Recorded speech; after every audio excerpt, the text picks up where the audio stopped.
Pemerintah akhirnya melibatkan Lembaga Biologi Molekular Eichmann untuk turut serta dalam menguji sampel warga yang kemungkinan terpapar virus corona. Langkah ini diharapkan dapat memberikan gambaran atau data yang lebih akurat dan cepat mengenai jumlah warga kita yang terkena atau mengidap COVID-19.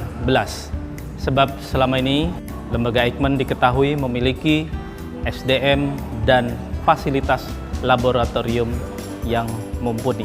Selain itu, Lembaga Eichmann juga sebelumnya mendapat tugas khusus untuk mengembangkan vaksin anti-COVID-19. Untuk membahas ini, saya Alexander Sudrajat akan mengajak Anda untuk berbincang langsung dengan Direktur Lembaga Eichmann, Profesor Amin Subandrio. Mari ikuti.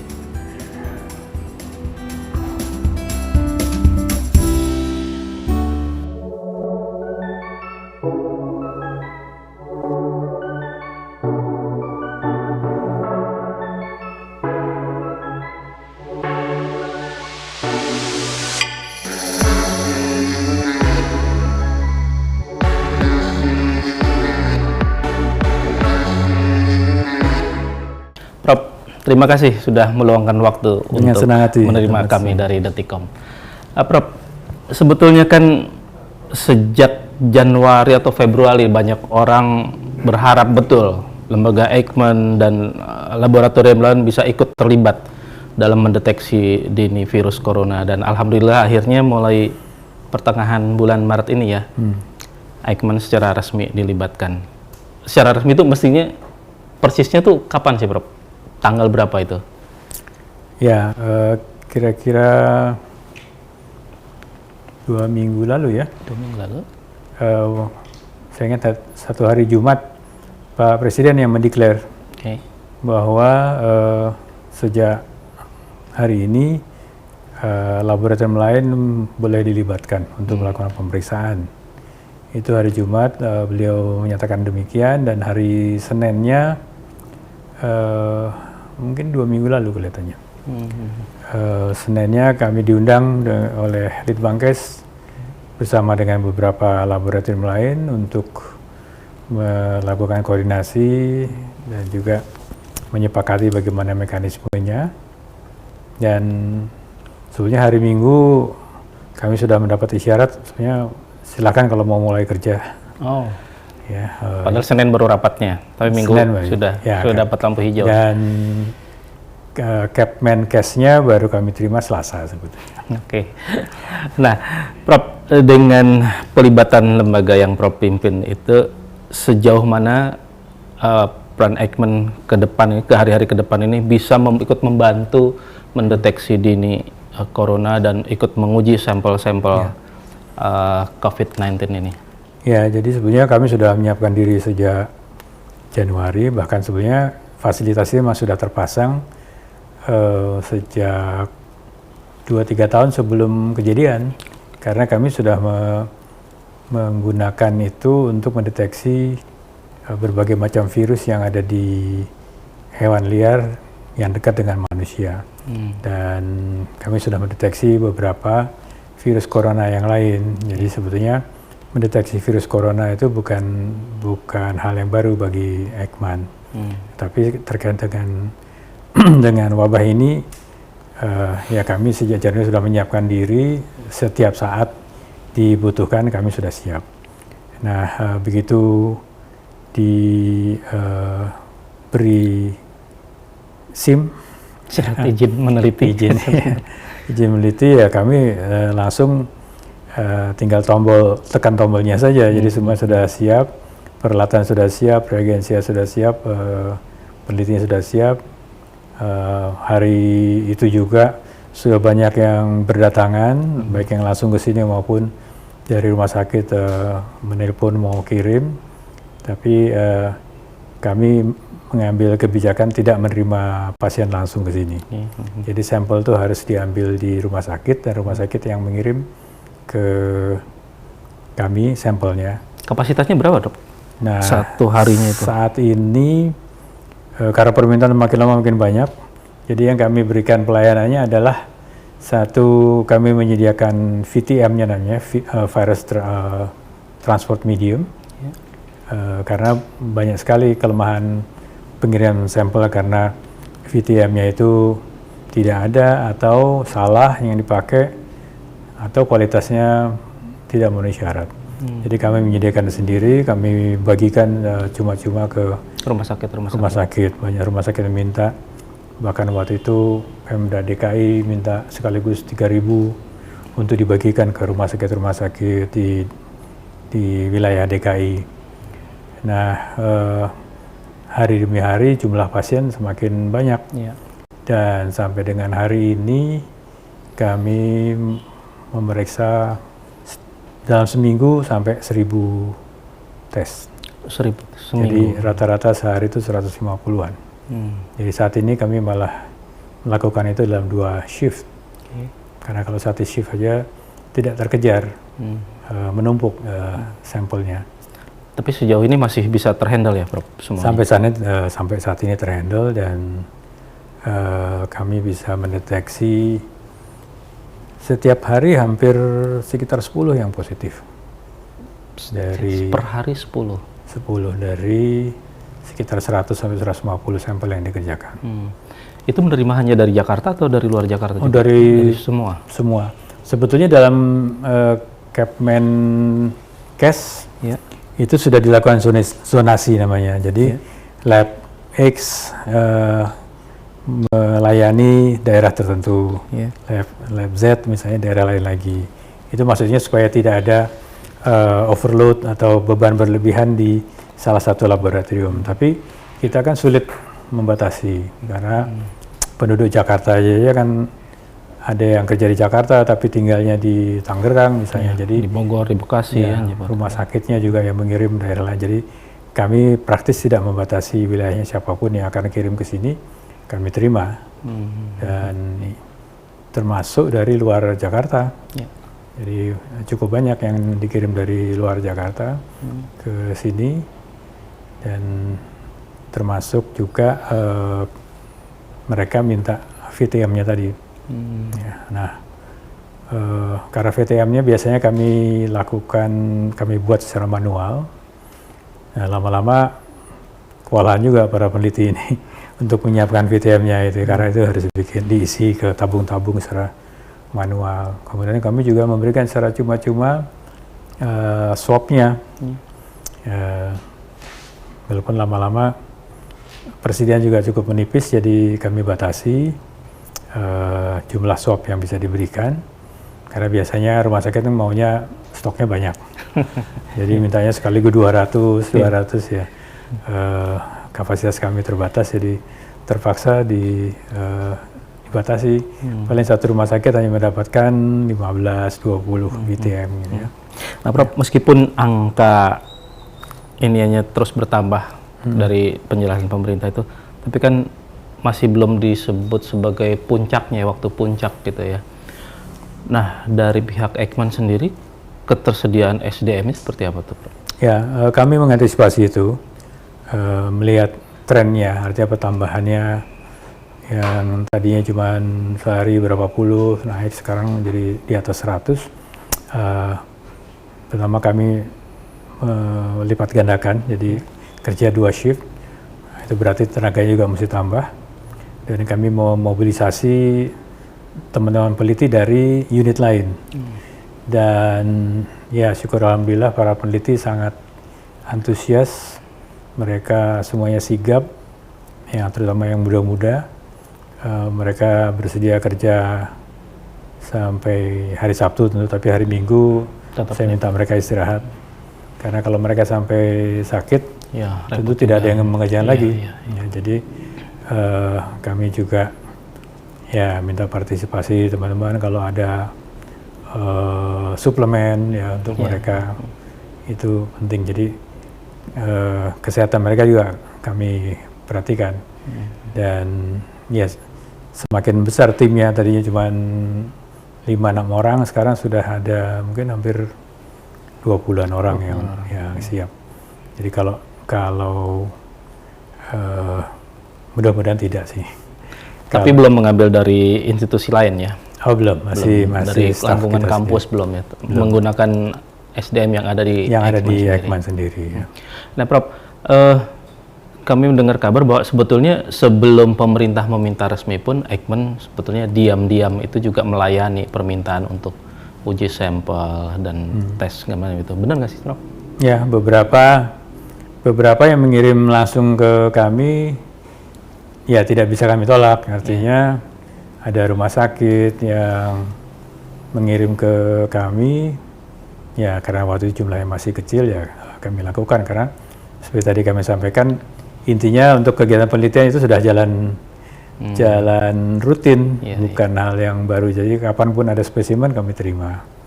Ya, kalau ada hasil yang positif tentu kami laporkan ke Kemkes. Ya, ada 2 yang sebelum diresmikan, ditugaskan secara resmi, kami sudah mendapatkan 2 yang positif. Tapi selalu kami laporkan, saya langsung lapor ke Pak Menteri. Nah, Prof, sekarang kan yang mulai sedikit melegakan juga adalah putusan pemerintah untuk melakukan rapid test. Sebetulnya yang membedakan rapid test dengan apa ya tes yang dilakukan oleh Eijkman itu apa, Prof? Karena kita dengar juga, oke, hasilnya negatif, tapi belum tentu loh. Nah, jadi harus kembali loh. Kalau gitu ngapain juga gitu buat rapid test? Jadi fungsi awalnya dari rapid test itu apa sih sebetulnya? Oke, jadi rapid test itu berbeda dengan yang dikerjakan saat ini. Yang kita kerjakan kan PCR. PCR itu mendeteksi langsung virusnya atau genetik dari virusnya. Kalau rapid test yang diperiksa adalah antibodi dari pasiennya. Jadi bukan virusnya tapi antibodi yang dibentuk apabila seseorang terinfeksi. Jadi misalnya kita terinfeksi typhoid, misalnya tifus, maka antibodi kita membentuk antibodi terhadap si tifus tadi. Kita kena malaria atau kena hepatitis dan sebagainya, tubuh kita kan membentuk antibodi terhadap virus tadi. Nah ini juga demikian, setelah seseorang itu terpapar oleh SARS coronavirus 2, nah ketika dia mulai muncul gejala, jadi ada clinical onset, 1-2 hari kemudian baru terbentuk antibodi. Jadi sebelum ada gejala klinis tidak akan terdeteksi karena belum ada antibodinya. Nah, jadi dari situ kita bisa melihat bahwa rapid test itu harus digunakan pada saat yang tepat dan juga interpretasinya yang tepat juga, yang benar juga. Nah, artinya untuk mengukur bahwa seseorang saat dan tepatnya ini gimana ya? Ya, jadi ini kan akhirnya dipakai untuk dalam upaya mendeteksi lebih banyak orang yang di luar yang mengandung virus. Jadi dasar pemikirannya adalah dasarnya kan tidak semua orang terpapar akan tertular. Nah, tertular itu juga tidak semuanya timbul gejala klinis atau sakit. Nah, kapan dia dinyatakan onset itu adalah kalau si orang itu mulai timbul gejala klinis. Jadi ketika dia dalam masa inkubasi misalnya sudah diketahui ada kontak, kemudian direncanakan dia akan mengisolasi diri misalnya 14 hari. Nah, kapan seseorang itu harusnya dites? Yaitu ketika dia mulai timbul misalnya batuk, demam, karena itu merupakan tanda bahwa si virus sudah berhasil masuk ke tubuhnya dia. Kalau si virus masih ada di tubuhnya tapi hanya di permukaan, tidak masuk sel, maka belum ada antibodinya. Nggak bisa. Jadi itu dites juga negatif, jadi false negatif kan. Sebetulnya virusnya ada tapi antibodinya belum ada. Nah, jadi itu sekarang dipakai dengan asumsi bahwa di luar sana tuh banyak orang-orang yang mengandung virus tetapi hanya sakit ringan. mungkin dia hanya merasa demam atau batuk ringan seperti flu biasa, tapi dia masih bisa beraktivitas. Nah, mereka-mereka itu yang diharapkan bisa ditangkap dengan rapid test. Karena namanya juga rapid test, hanya setengah jam selesai, diambil darahnya sedikit itu, jadi lebih praktis. Tetapi kita mesti ingat bahwa kalau hasilnya negatif, belum tentu tidak ada virus. Ya, jadi itu hanya bisa mendeteksi kalau seseorang sudah ada gejala klinis. Nah, itu untuk meyakinkannya harus kembali dalam jangka waktu berapa hari itu? Ya, jadi kita mesti paham juga bahwa rapid test itu tidak bisa menggantikan PCR. Satu. Kemudian hasilnya apapun negatif atau positif, kalau memang pasien itu dicurigai ada kontak dan sebagainya, harus dikonfirmasi dengan PCR. Nah, kemudian kita juga menyadari bahwa rapid test itu sekali lagi hanya untuk screening, dan dia sensitivitasnya hanya 70%. Ya, jadi saya melihat di salah satu insert produknya, dari 10 virus yang dideteksi cuma 7 yang terdeteksi. Ya, jadi ada 70%. Ya, mungkin satu kit dengan kit lainnya mungkin beda. Mungkin ada yang mengklaim sampai 90%. Jadi memang untuk proses screening kita membutuhkan sebetulnya yang sensitif, dalam arti semua orang yang sakit harusnya terdeteksi. Dengan konsekuensi ada beberapa orang yang sehat akan ikut terdeteksi. Nah, itu nanti kemudian harus dikonfirmasi dengan uji lain. Alat yang kita miliki sekarang ini yang masuknya yang 70% atau yang 90% kemampuannya deteksi? Dua-duanya. Jadi kan ada 5 atau 6 jenis yang kita beli dari luar dan produksi yang available. Bahkan beberapa rumah sakit saya dengar sudah mulai beli, tapi sebetulnya itu juga belum divalidasi sebetulnya. Nah, kita mestinya melakukan validasi dulu. Divalidasi oleh WHO atau oleh kita sendiri? Kita sendiri mestinya bisa melihat berapa sensitivitasnya, berapa spesifitasnya. Artinya spesifitasnya dia bisa membedakan ini SARS coronavirus atau bukan. Ya. Itu mungkin ya Prof, yang kemarin kan sempat ada semacam perdebatan, ini gimana sih ada institusi, ada BUMN mau beli dari luar tapi izinnya masih tertahan di Kemenkes katanya, sehingga orang teriak, ayo dong Kemenkes, lamban banget. Yang dimaksud mungkin itu kali ya, memvalidasi. Mungkin Kemenkes mempelajari dulu dari berbagai yang ditawarkan itu mana yang terbaik gitu ya. Tapi mungkin baru berdasarkan literaturnya saja. Karena sebetulnya kan harus dilakukan uji klinis macam itu. Tapi itu butuh waktu lama. Tapi itu harus dilakukan sih, artinya uji validasi sampai kemudian Kemenkes merasa ini yang terbaik, baru kemudian diputuskan mana yang harus dipakai. Kalau kita ambil kelompok orang yang perlu mendapat prioritas untuk mengikuti rapid test, itu kira-kira kelompok mana, Prof? Memang diutamakan mereka yang punya riwayat kontak. Jadi untuk memastikan bahwa mereka ada virusnya apa enggak. Tapi seperti tadi saya sampaikan, rapid test ini bukan mendeteksi virusnya, tapi mendeteksi respon tubuh. Jadi kalau belum ada gejala klinis, belum positif. Nah, tadi juga kita sudah bahas, kalau hari ini negatif,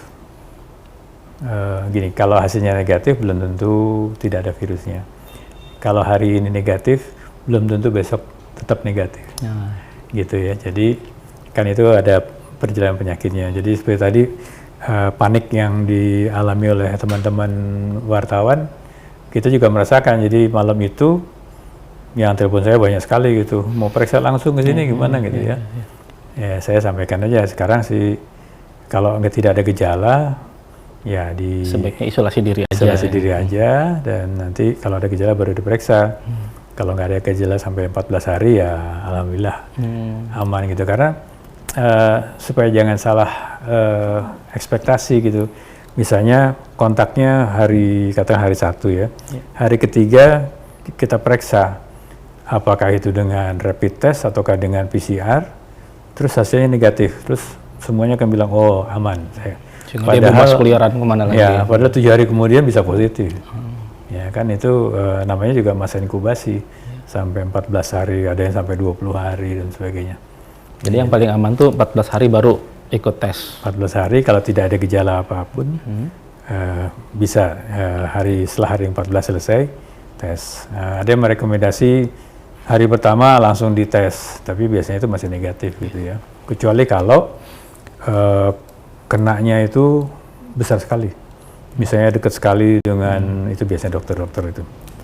Dekat sekali dengan pasien, kemudian dia melakukan tindakan apa gitu ya, tapi dia dekat sekali mukanya dengan muka pasien, karena tidak bisa dihindari kan. Nah itu mungkin pada hari pertama atau kedua sudah bisa positif. Tapi kalau pada umumnya, kalau misalnya kenanya hanya di tempat umum, biasanya butuh waktu sekitar ya lebih dari 3 hari lah, sampai 7 hari. Nah, Prof, mungkin yang masih menjadi pertanyaan publik itu, ini COVID-19 ini dari data yang terkumpul di banyak negara itu, tingkat kematian itu umumnya memang yang sebetulnya betul-betul sehat, atau kata ada yang bilang, oh enggak, ya kebanyakan yang meninggal itu karena dia punya penyakit bawaan, macam-macam, dan usianya katanya rentangnya di atas 50-60, semacam itu. Nah ini seperti, kalau dari Prof sendiri datanya seperti apa, Prof?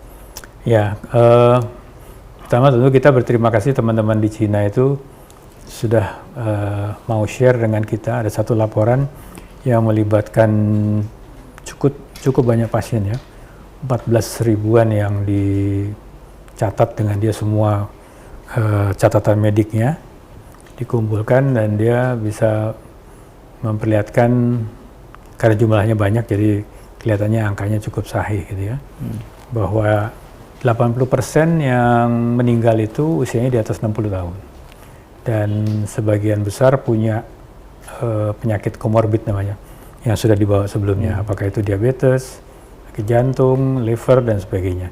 Dan itu akan bertambah berat ketika terinfeksi oleh virus coronavirus ini. Karena virus ini kan menyerang paru-paru. Ke paru-paru kemudian tidak berfungsi, akibatnya oksigen dalam tubuh turun. Nah, dengan turunnya oksigen itu maka praktis organ lain akan rusak. Belum lagi yang diakibatkan oleh diproduksinya sitokin. Sitokin itu satu zat sebetulnya diproduksi oleh sel-sel ketika terinfeksi oleh virus, maksudnya untuk membunuh virus. Ya, artinya itu akan mengaktifasi seluruh proses kekebalan untuk membunuh si virus. Tapi kalau produksinya kebanyakan, dia ternyata punya efek samping.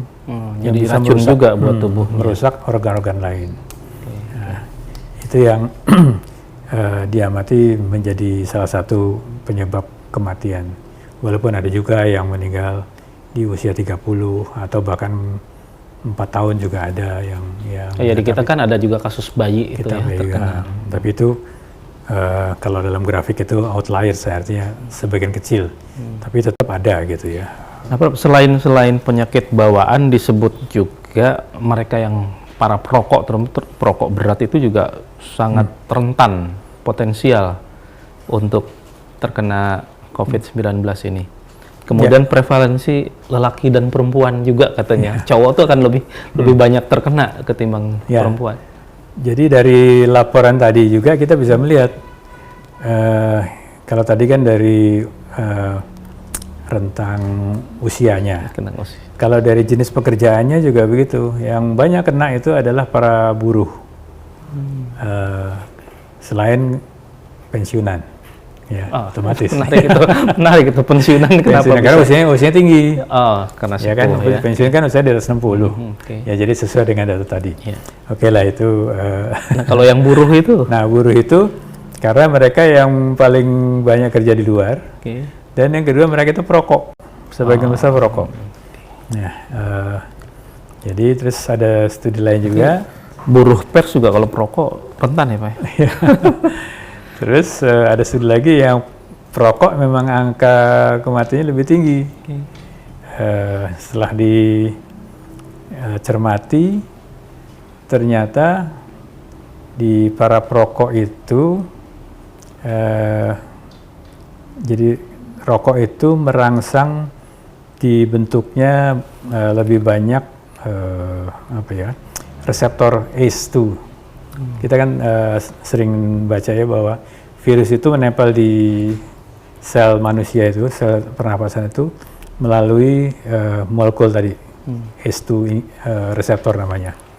Nah, semakin banyak ACE2 reseptornya, maka semakin banyak virus yang bisa nempel, docking di situ. Nah, jadi dengan semakin banyaknya virus yang bisa docking, tentu akan semakin besar kesempatan si virus untuk masuk ke dalam sel. Dan mereka bisa memperlihatkan secara signifikan mereka yang perokok dengan yang tidak merokok, perbedaannya di situ. Satu lagi, kenapa laki-laki lebih banyak yang kena, antara lain yang itu, yang laki-laki lebih banyak berada di luar untuk bekerja, tapi juga perokok lebih banyak pada laki-laki. Jadi itu kelihatannya multifaktorial. Nah, Prof, perkembangan ketika kematian sudah lumayan banyak, itu kan muncul pemberitaan bahwa, terutama broadcast lewat media sosial itu, bahwa jenazah, apakah ini untuk menakut-nakuti apa memang benar, bahwa jenazah orang yang terkena COVID-19 itu tidak boleh lagi dimandikan, bahkan jenazahnya pun ya pakaian yang melekat itu ya harus tetap dikenakan, dibungkus plastik, dimakamkan, sehingga kerabat tidak bisa menyaksikan kondisi terakhir jenazahnya itu. Itu betul demikian atau hoax itu, Prof? Betul, jadi itu prosedur yang dilakukan terhadap jenazah, jadi orang yang meninggal karena penyakit yang sangat menular. Jadi tidak hanya untuk SARS coronavirus 2 saja atau COVID-19, tapi misalnya penyakit lain pun avian influenza juga dilakukan sama. Itu flu burung itu ya? Flu burung ya. Kemudian Ebola itu juga demikian, tidak boleh dimandikan, ya istilahnya hanya ditayamum aja. Kemudian pakaiannya tidak boleh dilepas, langsung jadi di kamar, tidak sampai dibawa ke kamar jenazah dulu untuk dimandikan. Jadi di kamar itu harus diselesaikan, keluar dari kamar itu harus sudah rapi. Jadi nggak dibawa ke tempat pemulasaran juga ya? Ya, nanti sampai ke kamar pemulasaran jenazah itu sudah terbungkus rapat, karena kan dia akan lewat di koridor-koridor rumah sakit misalnya. Nah, itu dibungkus rapat dengan kantong plastik untuk mencegah kebocoran. Itu ada plastik khusus untuk ada kantong seperti kantong jenazah gitu, dan disegel. Jadi keluarga memang sudah tidak bisa melihat lagi, tidak bisa menyentuh. Kenapa demikian? Memang kita mencegah jangan sampai walaupun sudah jadi jenazah itu menjadi sumber penularan. Artinya kalau salah menangani dari orang yang memandikan, kalau dimandikan dengan cara biasa, pasti banyak cairan tubuh yang keluar kemana-mana, dan itu bisa menulari lebih banyak orang lagi. Itu memang pernah ada kejadian kayak gitu, Prof? Ya, kalau dilihat dari, mungkin pengalamannya bukan di Indonesia ya, tapi seperti di peristiwa Ebola, itu juga ada gitu yang tidak ditangani dengan baik. Nah, yang menangani jenazahnya tertular. Nah, kita tidak ingin terjadi seperti itu kan. Jadi jenazah itu begitu keluar itu harus sudah seperti di seal gitu ya, dimasukin plastik, sehingga keluarga tidak boleh apalagi mencium, ya, menyentuh aja nggak boleh, ya, melihat aja nggak boleh. Udah keluar dari rumah sakit sudah dalam kantong plastik, dibawa oleh kereta jenazah itu oleh petugas rumah sakit. Petugasnya saja mengenakan pakaian yang lengkap sampai ke liang lahat, mereka yang menurunkan, Terus kemudian mereka harus memastikan itu semua ditutup. Ya, jadi tidak boleh ada yang menggali kembali. Ya. Mengerikan juga ya kalau kayak gitu. Mengerikan tanda petik ya. Ya, di satu sisi memang kelihatannya kok sadis kita memperlakukan jenazah dengan tidak hormat atau tidak memenuhi syariat Islam dan sebagainya ya. Tapi demi keselamatan orang banyak memang harus diperlakukan seperti itu. Jadi untuk mencegah penularan ke orang-orang lain. Ya kan, jadi ada yang komentar ini kok jadi kontradiksi dengan penjelasan awal pemerintah, kampanye pemerintah dan para ahli juga, bahwa sebetulnya COVID-19 atau virus corona ini tuh biasa aja, bisa sembuh sendiri gitu kan. Apa awal-awal kan kita cuman dites suhu gitu kan. Sekarang nggak cuma dites suhu, di kantornya juga ada semprotan disinfektan. Ada shower ya. Tapi kalau sudah sekali kena tetap efeknya parah semacam itu ya, Prof? Ya kalau yang parah ya. Artinya sebetulnya kalau orang kena terpapar virus tidak selalu sakit. Jadi kita kenal ada piramida. Yang paling bawah ini adalah orang yang terpapar tapi tidak tertular. Ya, artinya kekebalan tubuhnya sangat baik. Kemudian di atasnya lebih sedikit lagi tertular tapi tidak sakit. Ya, tetap sehat aja. Ada lagi yang di atasnya sakit tapi ringan. Ringannya itu ya seperti flu biasa aja, masih bisa jalan-jalan.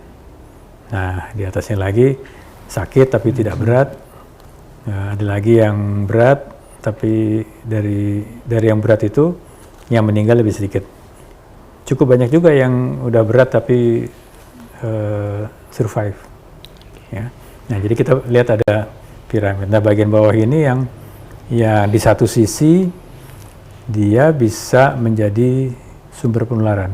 Karena mereka ini yang berkeliaran, ya kan, tidak sakit atau sakitnya ringan. Ini yang terjadi ketika Wuhan sebelum ditutup di lockdown. Pertengahan Januari ya. Karena itu kan musim libur, jadi mereka ya pergi ke luar kota, ke luar negeri, karena mereka tidak sakit atau sakit ringan. Nah, di sisi lain, mereka ini sebetulnya orang yang kebal, jadi mereka sendiri tidak sakit tapi masih bisa menular. Carrier gitu ya. Carrier. Nah, mereka yang tertular tapi tidak sakit atau sakitnya ringan, itu bisa menular tapi jumlah virusnya hanya terbatas. Karena virus tidak sampai berkembang biak di tubuhnya. Kalau virus sampai berkembang biak berarti dia akan sakit. Sehingga akan batuk atau demam. Nah, semakin sedikit jumlah virus yang bisa ditularkan, tentu semakin sedikit orang yang akan tertular. Nah, semakin sedikit orang yang tertular, semakin sedikit lagi orang yang akan ketularan lagi. Jadi klasternya akan lebih terbatas. Kita mengharapkan bahwa akan lebih banyak orang yang punya kekebalan itu yang kita sebut sebagai kekebalan kelompok atau herd immunity, di mana orang tertular tapi tidak sakit dan dia tidak akan menularkan ke orang lain lagi. Jadi orang yang berikutnya akan terlindungi. Jadi orang ini akan menjadi benteng. Kan? Nah, kalau ini bisa kita ciptakan di masyarakat, apakah itu dengan meningkatkan kekebalan umum, apapun caranya lah. Ada yang bilang pakai jamu, ada yang bilang pakai segala. Pokoknya intinya kekebalan kita ditingkatkan kan, sehingga si virus tidak sempat berkembang biak. Rekayasa masyarakat seperti itu dimungkinkan ya? Sangat dimungkinkan. Artinya kita berupaya membentengi, artinya membatasi pergerakan si virus. Ya, jadi tidak menyebar, sehingga orang-orang di sekelilingnya juga tidak tertular. Nah, ini kalau bisa kita bangun seperti itu, maka penyebarannya akan lama-lama akan berhenti. Jadi rantai penularan akan diputus. Ini yang kita harapkan terjadi nanti mungkin dalam 2 bulan ke depan barangkali ya, mudah-mudahan. 2 bulan ke depan. Ya, 2-3 bulan ke depan lah akan terbentuk herd immunity. Karena di Cina sudah terjadi. Cina kita lihat peaknya itu sekitar 2-3 minggu yang lalu, puncaknya. Sekarang sudah mulai menurun. Jadi di masyarakat di Cina sudah mulai terbangun herd immunity, kekebalan kelompok. Nah, jadi virusnya lama-lama akan dibatasi sehingga jumlah orang yang terpapar dan juga confirm positif ternyata menurun. Kelihatan sekali menurunnya. Nah, kita harapkan demikian. Mudah-mudahan nih yang sekarang ini sudah mulai melandai gitu ya. Mudah-mudahan tidak naik lagi sih. Kadang-kadang ada dua puncak. Kelihatannya melandai terus naik lagi. Kalau kita lihat dari pertambahan jumlah kasus, kan pada awalnya kan dari 2 jadi 4, 6 gitu kan ya. Kan nambahnya cuma 2 atau 4 gitu ya. Tapi lama-lama kan makin banyak kan, 10. Kemudian hari berikutnya naiknya 20. Hari berikutnya naiknya 40 ya. Sekarang, tapi kemarin saya amati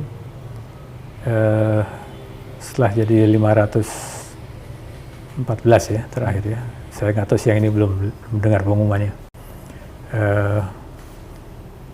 Sebelumnya 470, jadi naiknya 40, sebelumnya naiknya 50 kan. Nah kalau jumlah kenaikan jumlah itu makin sedikit, walaupun nilai totalnya naik terus, tapi kan melambat. Nah itu ya satu tanda-tandanya sih. Tapi kalau daerah sebarannya bertambah? Ya itu juga yang harus kita perhatikan. Karena mungkin seperti di dunia juga gitu. Cina menurun tapi negara lain naik. Di Iran, di Itali, Spanyol. Ya Spanyol sedang naik. Jadi setiap negara memang punya siklus sendiri. Ya. Mungkin di Indonesia juga gitu, provinsi-provinsi mesti berhati-hati. Kalau bisa ngikut siklus nasional gitu. Tapi mungkin setiap daerah bisa punya siklus sendiri-sendiri gitu. Ya. Nah Prof, yang menarik juga jadi perbincangan di netizen itu bahwa benar nggak sih orang yang terkena COVID kemudian sembuh, katanya paru-parunya itu sebetulnya dia tetap kondisinya tidak seperti dia ketika sehat. Artinya udah ada cacat nih, ya. Sehingga butuh waktu juga sebetulnya untuk memulihkan paru-parunya itu. Ya, jadi virus ini memang menyerangnya sel-sel saluran pernafasan. Itu yang menyebabkan orang jadi sulit, artinya merasa sesak. Karena sel-sel alveolus ya, sel-sel pernafasan itu adalah yang menyerap oksigen yang kita hisap ini, dia diserapnya oleh sel-sel itu. Kalau sel itu rusak, maka kita akan merasa sesak, tidak bisa menyerap oksigen. Nah, kalau sel itu rusak, kembalinya itu tidak begitu cepat, jadi butuh waktu untuk kembali sempurna. Ya, nah, mungkin secara klinis virusnya sudah tidak deteksi, organ-organ lain sudah bagus, tapi fungsi paru itu untuk kembali sempurna seperti sedia kala butuh waktu. Prof, saya mau kembali ke soal penugasan lembaga Eijkman. Kan selain untuk uji sampel, itu disebut sebagai untuk menemukan vaksin ya, antivirusnya. Itu sudah dilakukan? Dikasih target berapa lama harus selesai itu vaksin dibuat? Kami menerima tugas itu pertama mungkin Senin setelah kasus pertama ya. Kasus pertama kalau nggak salah tanggal 2 Maret ya. Iya, 2 Maret. Kemudian Senin berikutnya kami diundang rapat di Kemkes, diajak untuk mendirikan satu konsorsium untuk membuat vaksin corona ini bersama dengan beberapa institusi ya, perguruan tinggi dan juga Litbangkes. Kemudian hari berikutnya Menristek yang mengundang kami lagi. Kemudian di situ beliau menyampaikan untuk ada beberapa penelitian yang disarankan, tapi untuk pengembangan vaksin diminta lembaga Eijkman untuk menjadi lead konsorsium pengembangan vaksin. Dan itu kemudian ditegaskan kembali dalam rapat minggu berikutnya. Ya kami sudah menyampaikan draft yang sangat awal bagaimana approach-nya, dan di situ juga dihadiri oleh wakil-wakil dari UI, dari Erlangga, UGM, ya, BPPT, LIPI. Nah, jadi kita harus membentuk konsorsium untuk pengembangan vaksin, diagnosis, dan juga suplemen. Ya, masing-masing sudah dibagi siapa lead-nya. Diagnosis misalnya BPPT, kemudian suplemen itu LIPI, vaksin ya kembali ke Eijkman. Nah, kami diberi target seperti yang disampaikan oleh WHO, vaksin itu harus selesai dalam waktu 18 bulan. Setahun setengah. Ya. 1,5 tahun. Jadi kemarin yang kami sampaikan, mudah-mudahan dalam waktu setahun kami sudah bisa mendapatkan nama istilahnya parent seed, artinya bibit vaksin produk dari pengembangan di laboratorium, jadi masih laboratorium scale. Nah, setelah itu diserahkan ke industri untuk dikembangkan lebih lanjut, kan perlu ada uji klinis terbatas, uji klinis luas dan sebagainya. Itu yang akan dilakukan oleh industri. Artinya WHO itu sebetulnya meminta semua negara yang terkena itu mau mengembangkan vaksin sendiri, atau? Ya, artinya semua, mungkin nggak semua, ya, tapi yang merasa punya kemampuan dan juga berminat, ya kami menekankan ini juga berdasarkan pengalaman waktu flu burung. Jadi kami memberikan justifikasi kenapa Indonesia harus punya kemampuan dan juga kemandirian dalam membuat vaksin, terutama vaksin pandemi. Karena walaupun negara-negara banyak yang membuat, tapi ketika terjadi pandemi, ketika harus terjadi pandemi, di mana vaksin menjadi andalan, maka setiap negara akan berusaha membeli. Tapi yang negara yang punya vaksin pasti cenderung tidak akan melepas stoknya. Mereka akan mengutamakan stoknya untuk warganya sendiri, ya kan? Wajar kan itu. Dan kalau toh ada industri yang punya kelebihan, mereka akan menjualnya dengan harga pandemi, harga tinggi kan. Kalau misalnya rata-rata misalnya WHO untuk imunisasi massal misalnya dia menetapkan harga kira-kira $1 itu ya, satu dosisnya. Tapi kalau pandemi mungkin bisa 10 kali. 10 kali berarti $10 kan? Nah, sekarang kita latihan berhitung aja nih. Hitung-hitungan ekonomisnya ya, taktisnya. Hitung ekonomi. Kalau untuk orang Indonesia, kita penduduknya 260 juta. Ya kan? Kalau kita harus mengimunisasi berapa? Separuhnya aja. Katakanlah 150 juta orang harus diimunisasi. Satu orang disuntik 2 kali, jadi 2 dosis. Jadi kita perlu 300 juta dosis. Nah, dikalikan $10. Sekarang $1 udah 17.000. Ya kan? Jadi ada 300 juta dosis dikalikan 17.000 rupiah. Itu $1. Kalau dikalikan $10 kan jadi 170. Hitungan saya secara cepat sih itu sekitar 51 triliun. Ya, itu kan sangat membebani kalau kita tergantung. Belum lagi kapasitas produksi dunia itu hanya sekitar 8-10 juta dosis per minggu. Nah, sudah hampir dapat dipastikan tidak bisa semuanya diberikan ke Indonesia kan. Pasti akan dibagi-bagi negara lain yang butuh. Misalnya Indonesia hanya dikasih 1 juta dosis.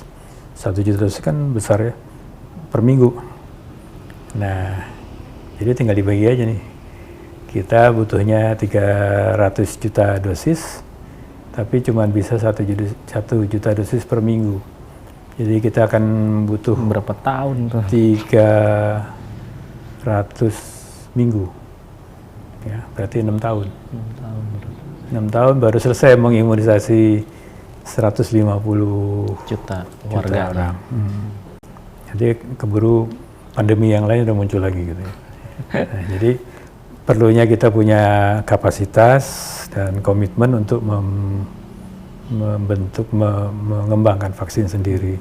Sejauh ini yang sudah bisa dibuat oleh Eijkman apa aja, Prof? Selain yang untuk flu burung? Tim kami ada yang dari timnya malaria sedang mengembangkan vaksin malaria. Hepatitis juga demikian, dengue, dan dari bakteriologi mengembangkan vaksin untuk streptococcus, jadi pneumococcus namanya, untuk penyakit paru-paru juga. Itu. Kalau yang SARS sama MERS itu sama ya? Hampir sama ininya? SARS sama MERS? Iya. Itu satu famili, coronavirus juga itu. Jadi vaksinnya satu nantinya itu? Nah, betul itu. Jadi kita harapkan, karena kita lihat nih coronavirus sudah bikin gara-gara 3 kali nih kan, MERS, SARS sama sekarang nih, ya, SARS yang jilid 2. Nah, kita mengantisipasi kemungkinan pandemi ke depan juga mungkin familinya corona juga. Nah, jadi kalau kita bisa mengembangkan vaksin yang bisa mengenali semua jenis corona, maka kita tidak perlu mengembangkan dari awal lagi kan. Mungkin tinggal hanya penyesuaian saja. Bisa lebih cepat hasilnya ya? Bisa lebih cepat, ya. Paling tidak, kita bisa mengandalkan perlindungan silang, jadi cross protection. Kalau kita sudah pernah memberikan seseorang dengan vaksin corona, nanti kalau dia kena terserang oleh virus corona yang jenis lain, ada cross reactivity gitu, ada perlindungan. Detikers, demikian bincang-bincang saya dengan Profesor Amin Subandrio seputar wabah COVID-19.